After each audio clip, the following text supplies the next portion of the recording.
What's up and welcome back to the channel. In this video, I am going to talk about a question that I get all the time, which is what is the difference between holotropic breathwork and pause breathwork? If this is your first time here, what's up and welcome. I drop videos every single week all about breathwork, finding our soul's passion, our soul's mission, eliminating the noise to finally drop into the voice. So go ahead and subscribe, hit the bell so you'll be notified as soon as I drop videos. All right, let's get into it. So if you've been hanging around these parts for a while, you know that the first ever experience I had with breathwork was a holotropic style class. So what that was a 3-hour class of going as hard as possible for as long as possible and breathing in a way that was super activating. Now, one of the big differences between holotropic breathwork and pause is in the holotropic style, there is a breather and a sitter. So you actually have someone sitting and watching you breathe for the entire time, which was really kind of awkward for me. I was like, is this person really gonna just watch me breathe for 3 hours? But that's the structure that they do, which has its benefits. So with holotropic breathwork, again, it is really long. It's a long practice and you are cued to keep breathing and keep that breath nice and active the entire time. Now, under the lens of trauma, it's not necessarily the best option for all people.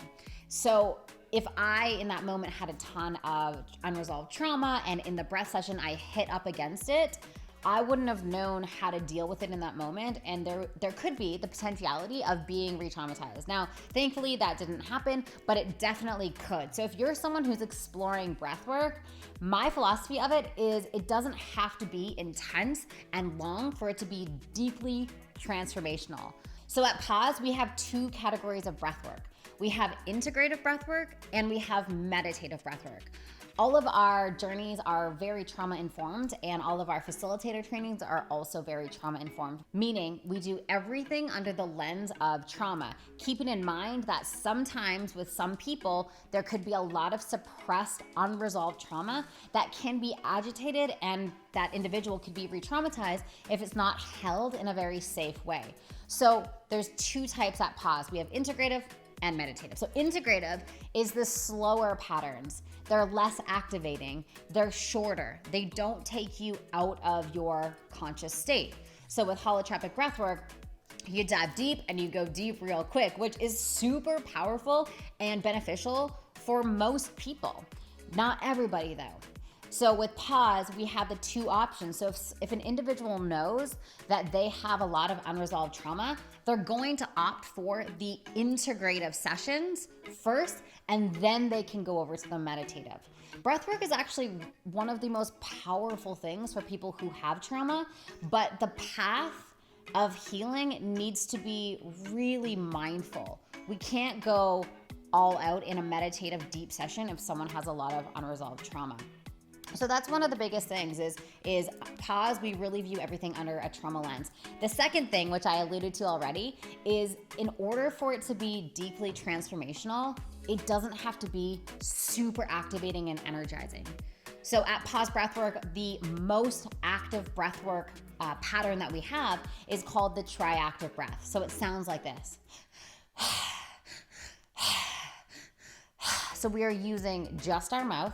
It is 2 breaths in, so we are doubling our capacity for the inhale, and it's a really powerful exhale.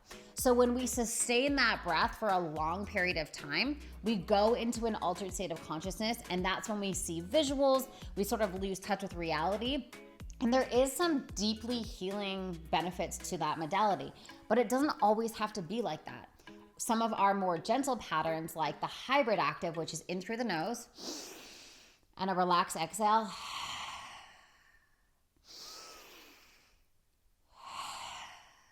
That pattern is softer, but it's also incredibly transformational. So if we want to clear our mind, open our heart, have more connection to our intuition, That's more of a subtle journey. But again, once we stabilize that, once we learn that and we open up our window of tolerance for actually feeling energy, that's a big thing with breathwork. For people who've been numbed out or feeling in a relatively disconnected state for their whole life, and then you dump a bunch of energy in the system, it could feel a little disassociated and be really uncomfortable for that person. And then they'll be like, oh, I never want to do breath work again. And I know for a lot of you, you've said that to me in the DM on Instagram. You're like, I did it and I hated it. Yeah, it's because we got to go slow. You know, we got to slowly open up that window of tolerance, or else it's going to feel like too much too soon. So go slow. The slower, the better. You know, that is what I always say. Be gentle with yourself and trust your body as you're breathing.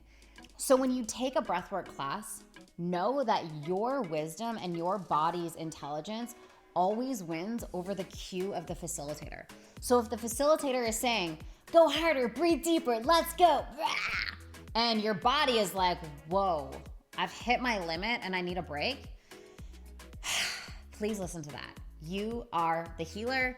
Your body is the medicine. You know exactly what needs to happen.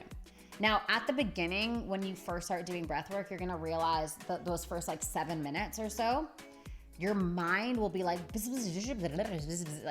like, I don't know, I don't wanna do this is so uncomfortable. That's the mind talking, yeah? So I want you to discern the difference between the mind chattering, telling you not to do it, and your body saying no.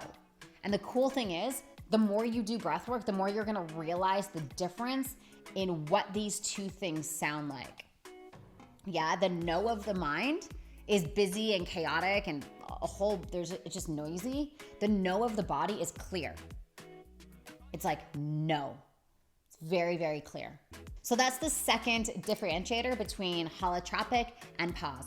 The third is we have a wide range of different breath patterns for different results. So pause breathwork is very results focused. So whether you want to release anger, if you want to release anger, that's gonna be more of an activating one, right? So we will use the triactive breath. We will incorporate more like tribal beats.